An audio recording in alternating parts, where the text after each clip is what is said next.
Welcome to the New York Times Podcast, your extended Boiler House remix of music, news, and criticism. Can I kick it? Yes, you can. I'm your host, John Caramonica.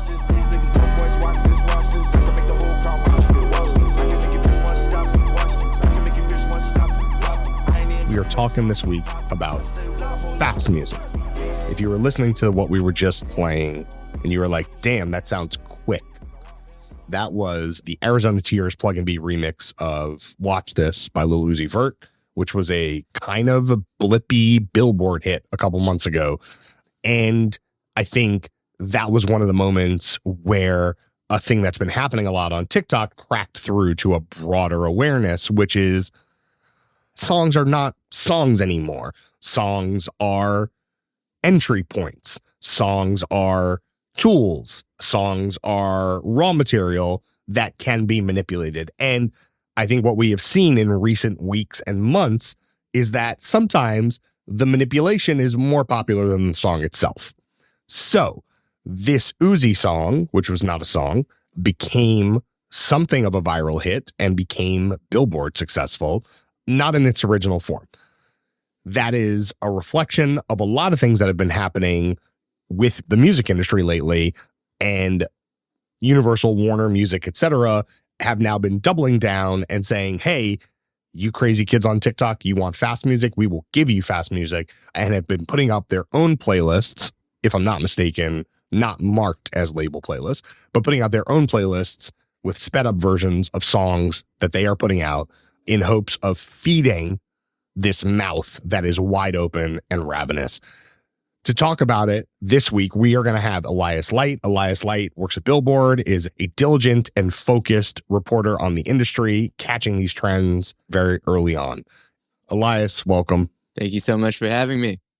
Elias is the senior music reporter at Billboard, extremely diligent in following the trends, the micro trends, and the micro trends of what is happening in and around the charts. And Elias, at the beginning, we were playing that Lil Uzi song, Watch This. It's called Watch This, Arizona Tears, all caps, Plug and Be remix. This is a leak that got remixed and sped up and became viral. It was an unofficial audio that was floating around the internet, and Arizona Tears put his spin on it, and it started to go crazy, and then eventually became officially sanctioned. Right, so it was an unreleased thing that then became formalized because of the popularity of the unofficial remix. Absolutely. I've been thinking a lot about where does fan engagement, or in this case, remixer engagement with the artist start, and where does the music itself end? And I think one thing that's interesting about TikTok and its kind of infinite malleability is really what's happening on TikTok is not always that songs are getting popular. It's that songs are being manipulated. And sometimes the manipulation is what's popular, not the song itself. And this seems like a golden example of that. Can you talk a little bit about the way that TikTok interfaces with music specifically that can lead to a kind of outlier thing like this that then becomes formal? Right from the jump, TikTok lets you upload your own original audio, or maybe not original, but it lets you upload whatever audio you want, you know? Your own unoriginal audio. Right, exactly. So even early on, the industry started noticing that some of these manipulated tracks would do well. Sort of one of the first ones that everyone took notice of was the Iman Beck, I don't know if I'm actually pronouncing that right, remix of St. John's Roses. That feels 6 years ago at this point. Yeah, it really was a long time ago, but that one became a really global hit. And basically the kind of way people are talking about it now is they just, like a real common industry talking point is that Gen Z, younger listeners, they don't want to just sit back and like passively absorb some music. They want to put their fingerprints on it. They're digital natives. They're used to commenting and interacting with content online, and that extends to the way they engage with music too. So they'll speed something up, they'll boost the bass, they'll slow and reverb it, whatever. But within the TikTok ecosystem, if you like someone else's random 25% faster version of a track, you can use it in your own video. And so these things can just travel. And the tools that are being used to manipulate the audio, speed it up, add things, amplify, where are those tools being deployed? Are they being deployed, in your experience watching this, by professional musicians who are trying to do formal, quasi-formal remixes? Are they by amateur musicians who are just fiddling around? Are there tools that are native in TikTok itself for audio manipulation? The tools have become so widely accessible now that even someone like myself with no musical talent whatsoever could make a sped up remix. And there's a whole movement of a platform like BandLab. The founder says everyone should be a creator. They just want to lower the barrier to entry. So in the old days, if you needed someone I'm tired. Very simply. There's enough creators, BandLab guy. Yeah. Plenty of creators. Yeah, I think he would have a spirited debate with you about that. In the old days, if you're Kanye and you wanted to speed up a soul sample, or like a Chicago house guy, Paul Johnson or something, it took more technical savvy than it takes now. So while there are still plenty of like professional guys doing it, like that Beyonce Twista remix that eventually also became official was initially unauthorized. And that mashup was made by a professional DJ who does a lot of this. But it could also be a kid in their bedroom who just throws some audio in GarageBand or whatever and uploads it to the platform. And all those tools are outside of the app, and then the audio will then get uploaded as a kind of fixed object, correct? But yeah, the rumors are that TikTok is working to improve its own in-app audio manipulation equipment. But are people going to be mad about that? That's another thing that's interesting about this moment, right? Is that historically the music industry was very uncomfortable with unauthorized remixes of audio because it's like, in their mind, similar to piracy and you're taking money from them. But now there's so much, it's so hard to get any kind of spark around a song going that they've basically, they'll take it. Yeah, they're encouraging it, honestly. Okay, here's the big question. Why fast? Because we'll get to the kind of everything has a sped up remix, label playlists, et cetera, et cetera. We'll get to that. But on a fundamental level, what do you think is happening with speed here? You've been out talking to people, engaging with people, making the music. What is happening with fast specifically? Yeah, it's a great question, and I'm not sure I have a satisfying answer, though it does make me miss your old colleague, Ben Ratliff, who wrote quite a lot about speed and slowed and how those change things. Shout out Ben Ratliff. Everybody go buy Every Song Ever. Great book. So people have offered up a lot of theories to me. One is just that obviously you're working in a very short time frame on TikTok. Like people say you basically have to make an impression probably within 3 seconds. So speed up a track and you can just cram more information in there quicker, maybe fit in more dance moves, maybe fit in more song lyrics if you're lip syncing, maybe make more quick cuts in your video. Some people think some of the sped up songs, the vocals get pitched up too. So there's that kind of chipmunky quality. Some people just think it's funny. There's a few different theories out there, but I think a lot of it just has to do with the idea that you're trying to get people's attention really quickly as they're just scrolling, and something about the urgency of adding some tempo may help you do that. That feels right. Also, I feel like we're in forgive me for saying this, for armchair psychoanalyzing an entire generation, but it does feel ADD-ish. It does feel designed to hold the attention of someone who struggles to devote attention to things, because it is a lot compressed in a short space. And also it's a little bit unnatural. And when something's unnatural and you're engaging with it, your ear is going to take an extra second and try to decipher or decode what's going on. And so I think it does feel designed, whether we're talking about ADD in the literal sense or just the general ADD of being on social media. It does feel very much in keeping with that as a mode. What it actually reminds me a lot of, those things on TikTok that were going around a couple months ago where split screen, 2 or 3 different things happening at once, like on one part of the split screen, there's like part of a movie. On the other part of the split screen, there's like something from a video game. And it's kind of designed to have competing narratives going at once to keep you engaged. It reminds me a little bit of that.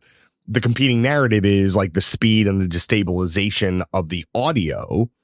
That's one. And then the underlying normal thing is whatever the video is. So it's not two videos playing off of each other. It's an audio playing off of a video, moving in essence at two different speeds, designed to confuse you and make you stick around to try to figure it out.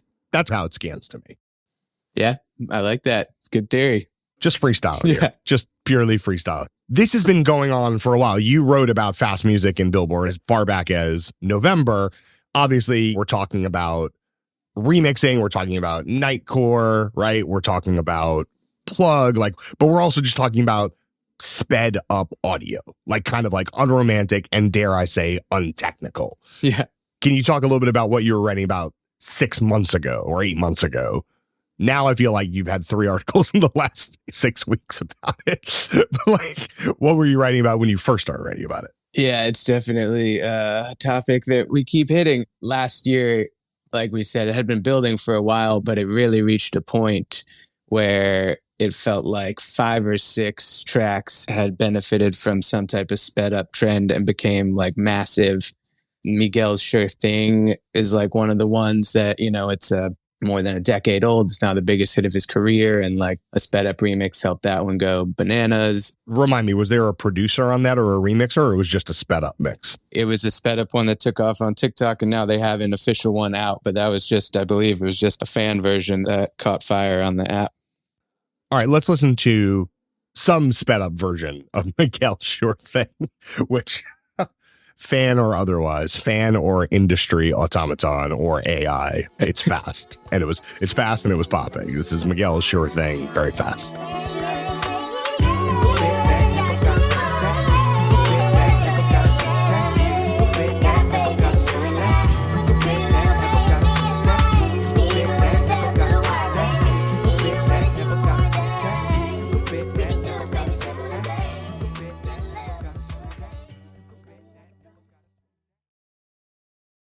Another one was Thundercats' Them Changes, which actually related to your last point. It's funny, I talked to the label. There were 4 or 5 different versions that were all doing well, all at different tempos. So they didn't even know which one to officially release. They ended up just picking the sped up tempo that they felt was doing the best of the multiple versions, which I think was 114 BPM or something. There was also the Lady Gaga track, Array in 07, Oh Shake, Escapism, Mariah Carey, It's a Wrap. Anyway, so there was a slew of these things that were just really doing well on TikTok and really driving streaming activity. That kind of was the impetus for the piece back in November. And since then, it seems to have continued unabated.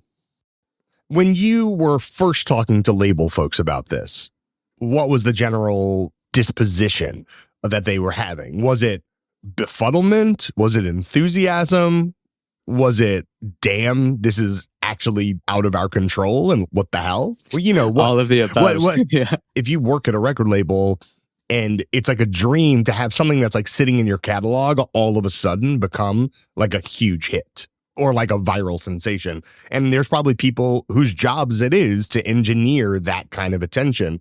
And then something gets dumped in your lap. And I imagine what happens is you realize just how flawed your internal systems are when you realize that something gets dumped in your lap and you don't quite know why it happened or how to capitalize on it. That's probably my guess of what the initial reactions are of damn, we're low-key not ready for this. One executive who works a lot in this space told me maybe 18 or 12 months ago, he said maybe only 5 to 10% of the people he spoke to, especially on the artist side, were cool with this. They were uncomfortable with it. And now he said that number, his estimation is that number's up to 60 or 70%. Because again, there's a lot of anxiety in the industry right now. The traditional tools that the industry had to drive attention to a large number of people are basically not effective anymore, and everything is reactive. And it's just react as quickly as you can and put yourself in as many potential places to succeed. For a lot of people now, it's hey, this is going. We need to figure out ways to fan this flame as quickly as possible. We're lucky we caught one. When that Uzi song made it on the Billboard, on the Hot 100, I forget who it was, maybe one of the producers, screen grabbed it and put it on IG story and was basically y'all are weird. Why are you forcing us to do this? Yeah. This is not the goal. This is not, what do they call it in radio? A focus record or something? Focus track. Focus track, right. This is not a focus track. That's what they're implicitly saying, even if they're not actually using that terminology. But It obviously also reminds me a little bit about the debates that we're starting to and are going to be having about AI, which is who's in control of the art that gets put out in the world. And this sped up thing seems like really just a very 1.0 take on the Uzi song is actually source material, guys. I regret to inform you. It's just source material. And somebody's going to make something potentially more sticky, more interesting, more viral, more successful using this as source material. It feels like it's a prelude to the AI conversation. Do people think of it that way when you're talking to label folks trying to like reckon with this in real time? One of my favorite quotes that I pulled out when you asked me to talk about this, because this is like one of the greatest things anyone has said to me in an interview recently, is this major label marketing guy. He just asked me, is anything in its final form now, or are we just putting out clay for fans to mold? And damn, which I love. Who's that guy? He said that to me as an anonymous source, so I can't tell you who. But okay, well, shout out that guy. If you listen to podcasts, if you're that person and you listen to podcasts, drop me an email. I'll protect your anonymity, but I feel like we have a lot to talk about. Yeah, and it's funny because I think I'm old enough to remember, when Kanye's tweeting, "I'm a fix wolves," and the idea that Life of Pablo was like an unfinished record. But that was a different kind of unfinished. That was I'm going to get around to improving, tweaking, whatever this, because the technology has allowed me, the streaming technology has allowed me to very simply just replace the file. So the notion of permanence became destabilized in that moment. This is the next wave, which is the notion of permanence is moved away from the creator into the listener / remixer / fan. And yeah, I think whoever said that, that's ultimately correct. That is tragically probably what the AI future is. That's going to be tough, I think, for a lot of artists who don't have novel, original things to say. And we saw this on TikTok and other ways too, in artists debuting a verse on TikTok and being like, what do you think of the lyrics? And then incorporating adjustments. So it's really more and more, it's about how can you encourage your fans to manipulate your ideas. And if they get really excited about doing that, you end up with a hit. It may sound a little different than what you intended, though. Yes. Although the cynical read on that is, especially in the pop sphere, we're dealing with 10 different songwriters anyway, 10 different cooks in the kitchen. Why not have a fan be the 11th cook in the kitchen? Everybody started out as a fan. Who's to say that the fan that gave you the good lyric idea or tweaked your production ever so slightly and made it go viral, who's to say that person's not the next major label Max Martin? Who's to say? So I think having a fan as that 11th cook in the kitchen is obviously becoming normalized and may in fact be beneficial, because who's closer to what fans want to hear than fans? Yeah, no. And related to the AI conversation, that's what some of these companies will tell you are building basically tools that are powered by AI to make it so that a grandma can put together like a great rap beat in 5 minutes or whatever. It's what if that grandma is actually the next Max Martin? But it was just she didn't have access to the tools. So everybody's grandma, if you were fortunate enough that your grandma is still with us, get her some GarageBand and get her on the internet, because she might be the next Max Martin is really what we're saying. Yeah, now it's SpanLab, it's Boomy, it's these next generation platforms. Yeah, going to be a lot of music out there made by people who were previously unable to make music.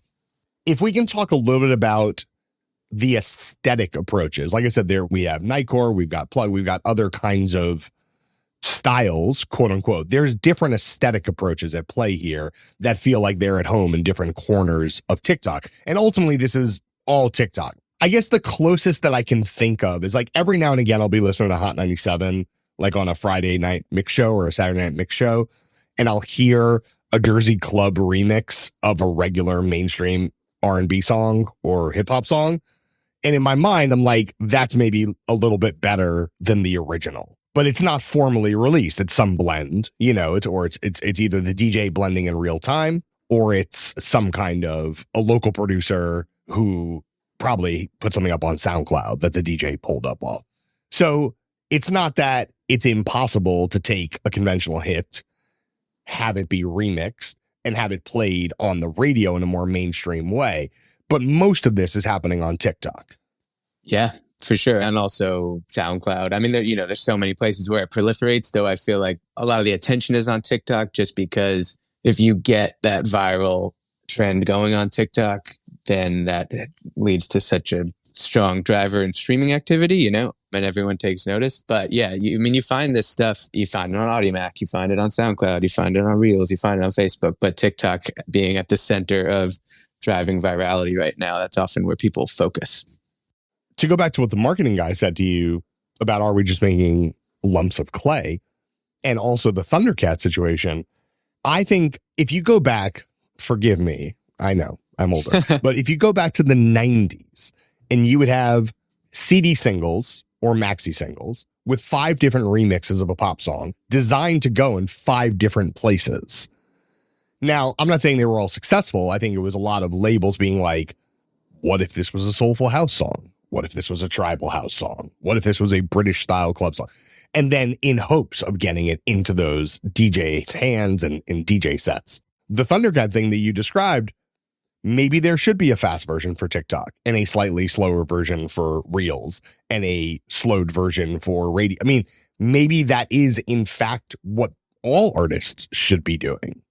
That's definitely what we're seeing, just a proliferation of versions. Because again, it's like, how can I put myself in the best position to succeed? And that is, I don't know which corner of TikTok might latch on to which variation of this song. So why not? Especially if it's a relatively low lift and you don't have to pay like a big remixer to make the Garage House version. You just have to tweak the tempo by 25%, you know? So from an artist trying to get commercial success perspective, you're definitely seeing more and more people just be like, yeah, here's 4 versions, here's the acapella. And I do think there is a lot of similarity to that, to the old 12-inch vinyl days where you would get 6 versions of Monica's Before You Walk Out of My Life or whatever. But I think that still was in the more top-down music industry era where like, we're going to push this version this way, this version this way, this version that way. And now it's, you know what, we're going to throw a bunch of stuff out there. We're going to cross our fingers and we'll see which corner of TikTok ends up attracted to which one. Let's listen to this Thundercat record, which is Them Changes. And again, I don't know which speed this is. I just know it's faster. Yeah. So this is, if someone at Thundercat's label is like, that's the wrong fast speed, I apologize. I'm sorry for playing the wrong fast speed. This is a sped up version of Thundercat's Them Changes.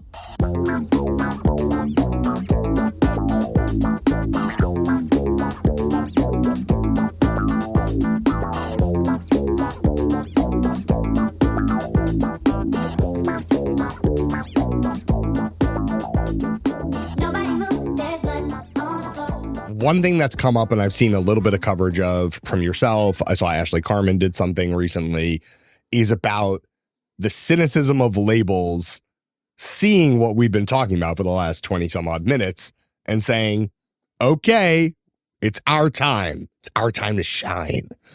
And having playlists of fast songs, sped up songs, but that are essentially label playlists, not identified as such. And just saying, we're going to speed up everything. Y'all want this? Great. Here's 100 sped up songs from the Warner catalog. Yep. Tell me a little bit about what's been going on behind the scenes that led to this. It just goes back to, we live in this era now where listeners have more power than ever, which is perhaps as it always should have been. But if you're at a prominent record label, your labels are used to having a certain amount of control. Like, we can push things to radio. We have good relationships with streaming services. We can run a big budget ad campaign on SNL or whatever, you know, but more and more, all those tools are proving not that useful kind of in this modern environment. So they're doing the best they can, which is, all right, if the kids want sped up, we can give them sped up, you know? Do we know much of the mechanics of this? Is there some poor 17-year-old, of age, 18-year-old producer trapped in a studio somewhere and a Warner marketing executive being like, I need 100 sped up remixes by Friday? Is it that? Or is it done via technology? Is it literally just, is there some program and you just upload the audio in and it spits back out the 25% faster version and they post that? What do we know about the mechanics of it? It varies a little bit, but like Universal, for example, like they work with they keep a couple of these prominent TikTok remixers on retainer. There's this one, I think his TikTok name is XX Tristan XO or something like that. And he puts out 5 to 7 of these a week on TikTok. And he now has his own presence on Spotify as well. He did a sped up version of The Weeknd's Die For You. He did Sam Smith, I'm Not the Only One. And those are now getting official releases. They'll go on TikTok first, but they'll get official releases. So he's building his profile on Spotify. And then separately, UMG puts all of these together in, I believe theirs is called Speed Radio. They have a Spotify account called Speed Radio, and it's just UMG catalog stuff. And it's not identified as such. Am I correct in that? It's not identified as label. Someone at Universal told me that it was, but it doesn't say on it. And the Warner will neither confirm nor deny that. I believe theirs is called Sped Up Night Court. They won't confirm that it's theirs, but again, it's the same playbook and it's only Warner stuff. Let's listen actually to the Weeknd's, the Sped Up Weeknd remix for Die For You with XX Tristan XO.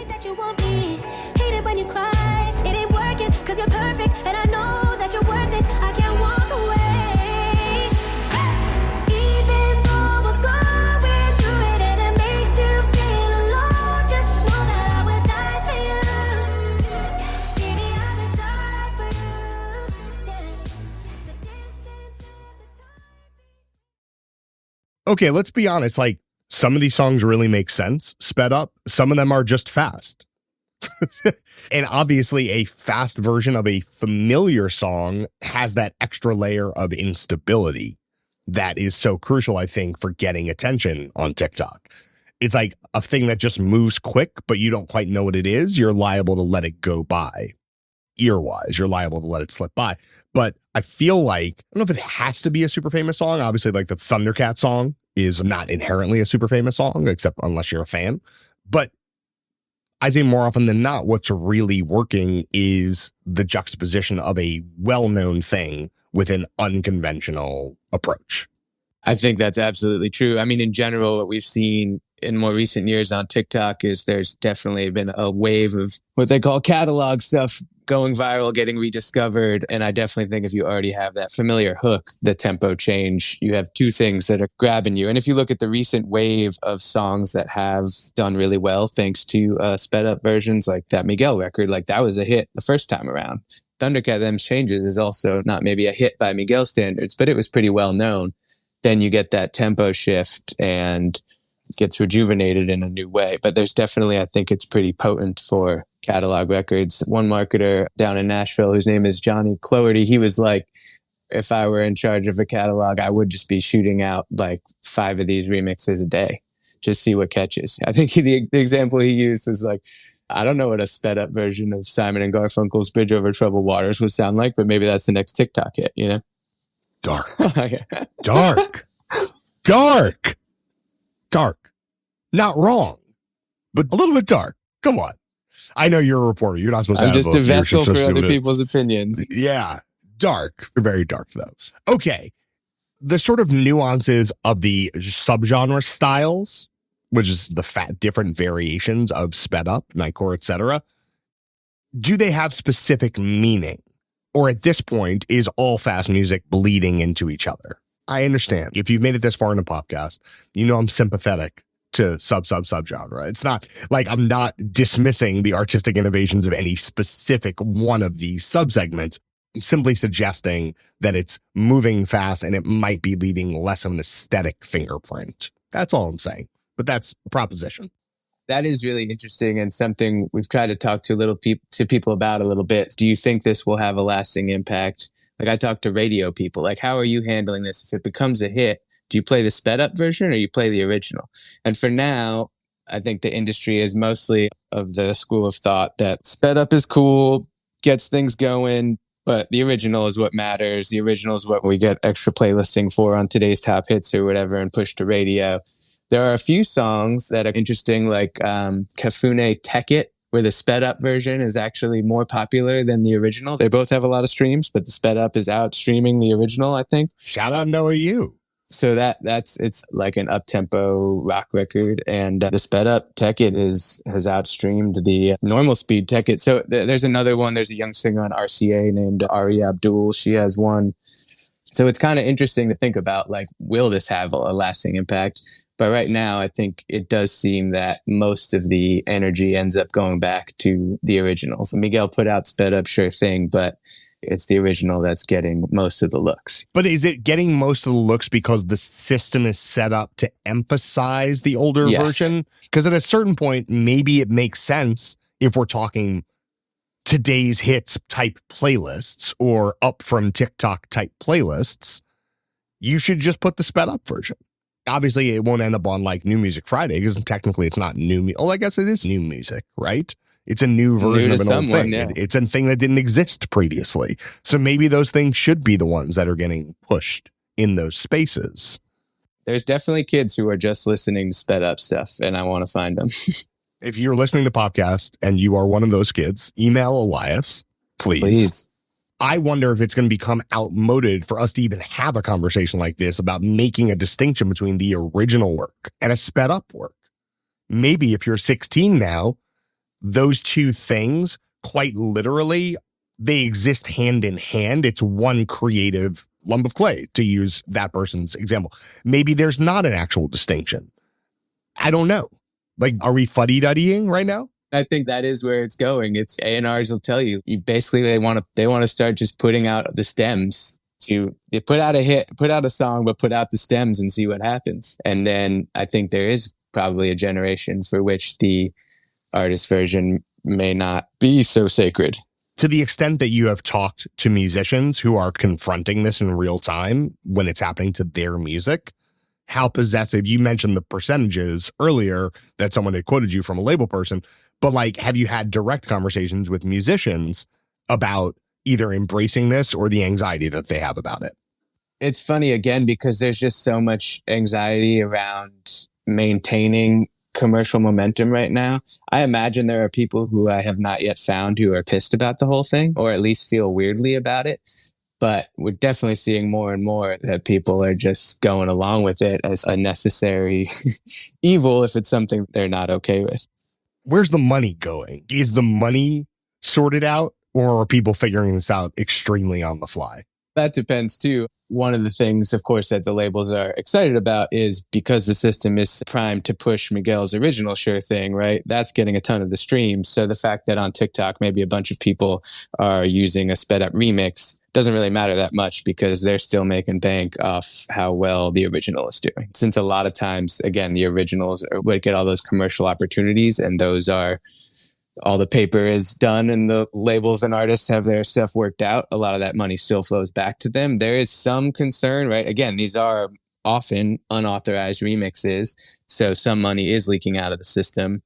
But generally right now, I think there's a more chill attitude about it, because Sony knows that, like, that the Ray and 070 Shake record, that's part of the Sony Orchard system. Like, the sped up version's doing well, but they've got the original. And then when they release an official version, they also try to elbow into that space and be like, if you want to stream the sped up version, here's ours.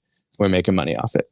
You remember there was a while ago on YouTube where you would just have 10 hours of a slowed down version of a particular song? Yeah. It reminds me a little bit of that, where I assume copyright holders were kind of like, this is fine, like, whatever. If we are losing money, quote unquote, on this, it's okay. We'll let it live.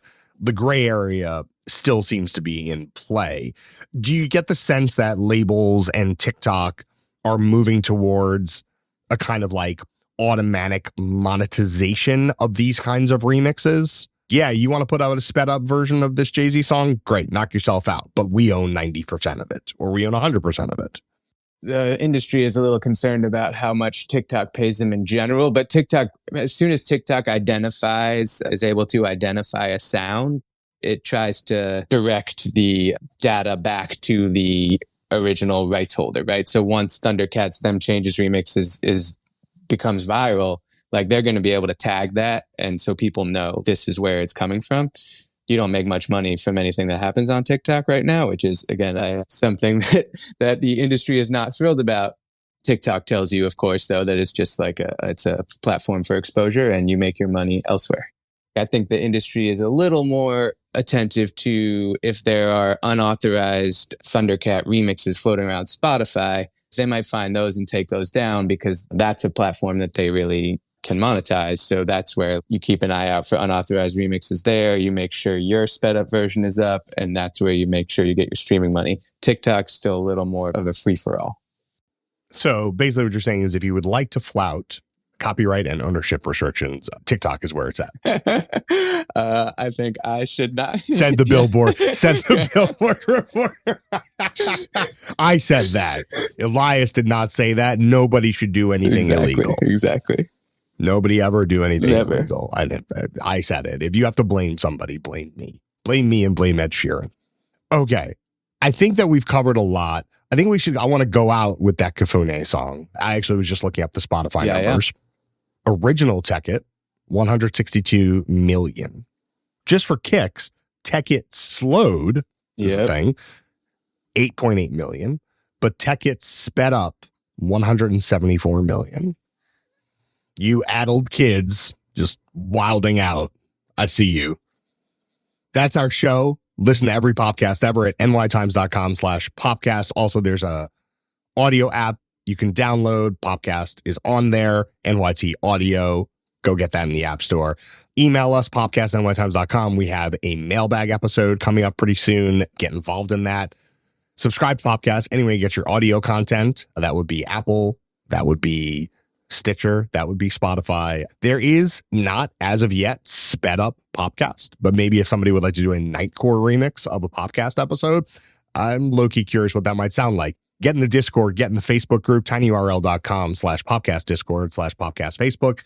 Get the stickers and get the t-shirt. It's the popcast.myshopify.com. Our producer is Pedro Rosado from Headstepper Media. We will be back next week, expeditiously sped up. Here's Tech It by Kafune.